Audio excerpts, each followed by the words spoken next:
ایک بھتیجی سے کہا ایک چچا نے بھتیجے کو پالا تو اس کے نام سے مشہور ہوا، ایک نے بھتیجی کا مشکیزہ اٹھایا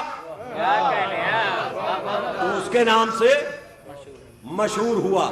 درگاہ میں شب بیداری ہے، جب شب بیداری ہے تو جناب عباس کا ذکر نہ ہو تو بات مکمل نہ ہو سکتی، مگر رسول کی 3 حدیثیں سنا کے جناب عباس کی فضیلت، اس کے بعد مصائب۔ تاریخ بتاتی ہے، نبی فرماتے ہیں کہ کعبے کو دیکھنا عبادت، قرآن کو دیکھنا عبادت، علی کے چہرے پر نظر کرنا عبادت۔ میں نے پوچھا وجہ کیا ہے؟ کہا کتابیں پڑھ لو تب ممبر پہ بیٹھا کرو۔ کعبے کو دیکھنا اس لیے عبادت کہ بیت اللہ، کعبے کو دیکھنا اس لیے عبادت کہ بیت اللہ، قرآن کو دیکھنا اس لیے عبادت کہ کتاب اللہ، علی کا چہرہ دیکھنا اس لیے عبادت کہ وجہ اللہ، علی کا چہرہ خدا کا چہرہ ہے۔ ابھی شعر پڑھے جا رہے تھے، پیشخانی ہو رہی تھی، میرا بھی چیز چاہتا ہے کہ ایک مطلع چند شعر آپ کے خدمت میں پیش کروں۔ جناب عباس کا مسئلہ ہاتھوں کا مسئلہ ہے۔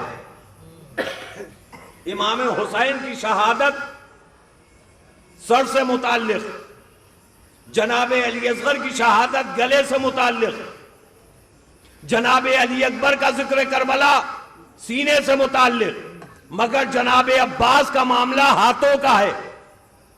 جب نبی معراج سے واپس آئے تو علی نے سوال کیا، یا رسول اللہ معراج میں کیا ہوا؟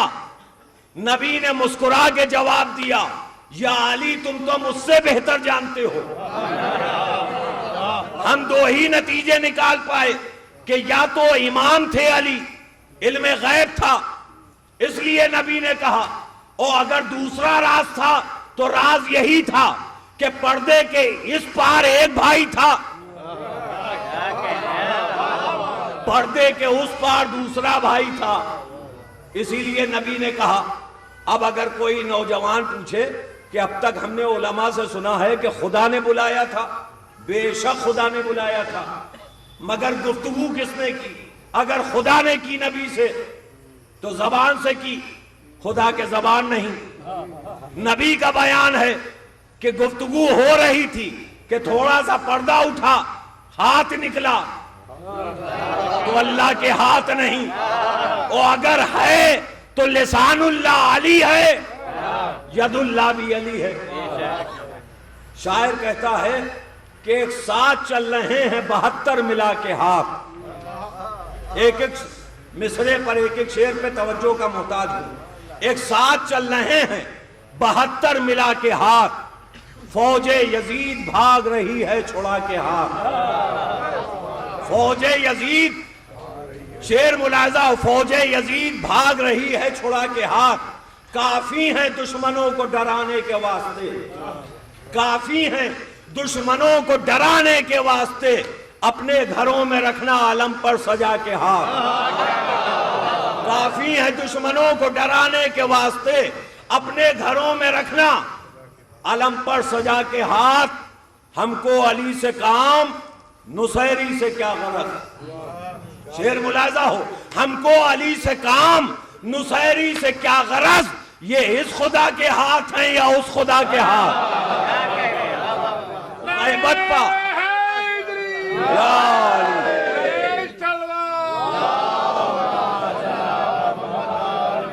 ایک ساتھ چل رہے ہیں 72 ملا کے ہاتھ، فوج یزید بھاگ رہی ہے چھوڑا کے ہاتھ، کافی ہے دشمنوں کو ڈرانے کے واسطے، اپنے گھروں میں رکھنا علم پر سجا کے ہاتھ۔ ہم کو علی سے کام، نصیری سے کیا غرض؟ یہ اس خدا کے ہاتھ ہیں۔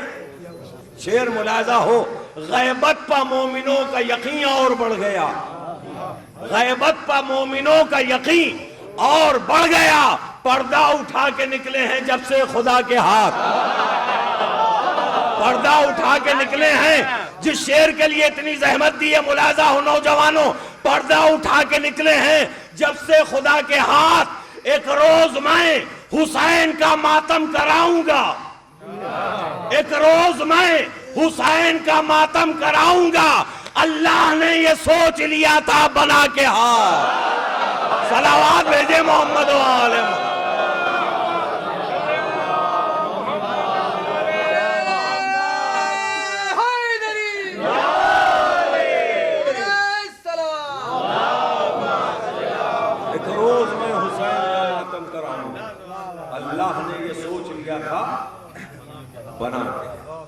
جن ہاتھوں سے آپ ماتم کرتے ہیں یہ ماتم ہی کے لیے خلق ہوئے۔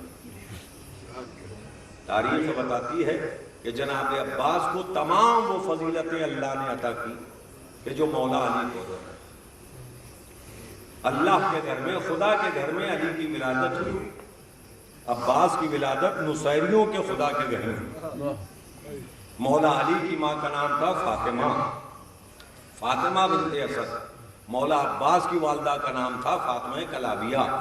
ام البنین عربی میں کہتے ہیں بیٹوں کی ماں کو، کہ جس کے ایک یا دو سے زیادہ بیٹے ہیں، بیٹوں کی ماں کو ام البنین کہتے ہیں۔ کنیت تھی شہزادی کی، مگر نام تھا فاطمہ کلابیہ۔ خیبر میں اپنے چھوٹے بھائی علی کو نبی نے علم دیا تھا۔ مدینے سے چلنے سے پہلے حسین نے اپنے چھوٹے بھائی عباس کو علم دیا تھا۔ خیبر کے علمدار علی ہیں، کربلا کے علمدار عباس۔ ساری فضیلتیں ملتی جلتی۔ تاریخ بتاتی ہے کہ ایک فضیلت بچ رہی تھی کہ جو مولا حسین اور مولا حسن کی جیسی نہیں تھی، تو اللہ نے اس کمی کو بھی پورا کر دیا۔ جناب سیدہ نے اپنی زندگی میں ایک پیرہن کرتا سیا تھا اور مولا علی سے وصیت فرمائی تھی کہ عباس نام کا بیٹا جب اس دنیا میں آ جائے تو میری طرف سے یہ میرے ہاتھ کا سلا کرتا عباس کو پہنائیے گا۔ بس نوجوانوں، تم سوچ رہے ہو کیا کہنے جا رہے ہیں، جو سننے بیٹھے ہو وہی سنانے جا رہا ہوں۔ تاریخ بتاتی ہے کہ امام حسن اور امام حسین کی عظمت یہ ہے کہ عید کے دن جنت کا لباس پہنے۔ عباس کی عظمت یہ ہے کہ خاتون جنت کے ہاتھ کا سلا کرتا پہنے۔ صلوات بھیجے محمد و آل محمد۔